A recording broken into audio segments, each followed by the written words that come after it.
வணக்கம் நண்பர்களே, welcome to கடலை. உலகத்தை அதிர வைத்த கொடூரம் இப்படியும் நடக்குமா என்று உலகமே அதிர்ந்து பார்த்த நிகழ்வு. மகளை 24 ஆண்டுகள் அடித்தள அறையில் சிறை வைத்த தந்தை. யார் இவர்? எதற்காக இப்படி செய்தார்? பின்பு என்ன நடந்தது? தற்போது அவர் எங்கு இருக்கிறார் என்பதையெல்லாம் தெரிந்து கொள்வதற்கு முன்பாக கடலை சேனலை முதல் முறையாக பார்க்கக்கூடிய நம் நண்பர்கள் நம் சேனலை சப்ஸ்கிரைப் செய்து கொள்ளுங்கள்.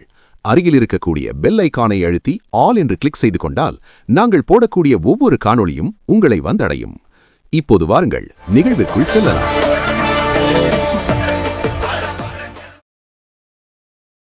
உலகை அதிர செய்த சம்பவம் நடந்த நாடு ஆஸ்திரியா ஆகும். ஆஸ்திரேலியாவின் புகழ்பெற்ற நகரமான ஆம்ஸ்டர்டன் நகரில் நடந்த இந்த சம்பவம் மனித மனச்சாட்சியையே உலுக்கியது.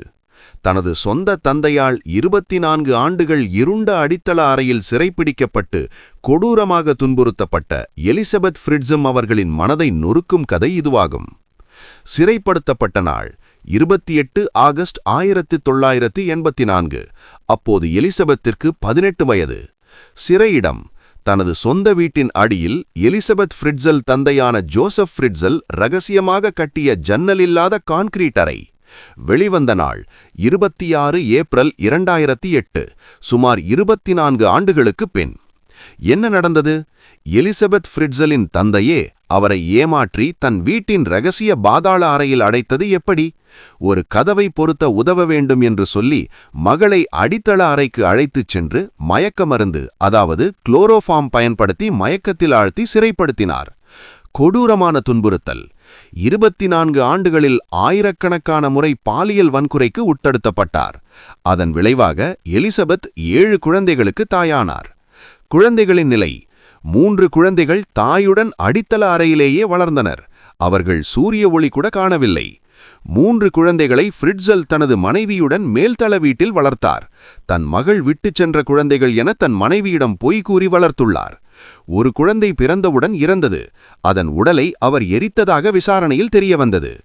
அக்கம்பக்கத்தினர் தனது மனைவி, மகள் எலிசபெத் எங்கே என்று கேட்டபோது, எலிசபெத் ஒரு மதக்குழுவில் சேர்ந்துவிட்டு வீட்டை விட்டுச் சென்று விட்டார் என்று தன் அண்டைவர்களையும் தனது மனைவியையும் நம்ப வைத்தார். இதற்காக பாதாள அறையில் இருந்த தன் மகளை அடித்து துன்புறுத்தி கட்டாயப்படுத்தி கடிதங்களை எழுதி வாங்கி அதை தன் மகள் தங்களுக்கு எழுதி அனுப்பியதாக எல்லோருக்கும் காட்டி எல்லோரையும் நம்ப வைத்துள்ளார்.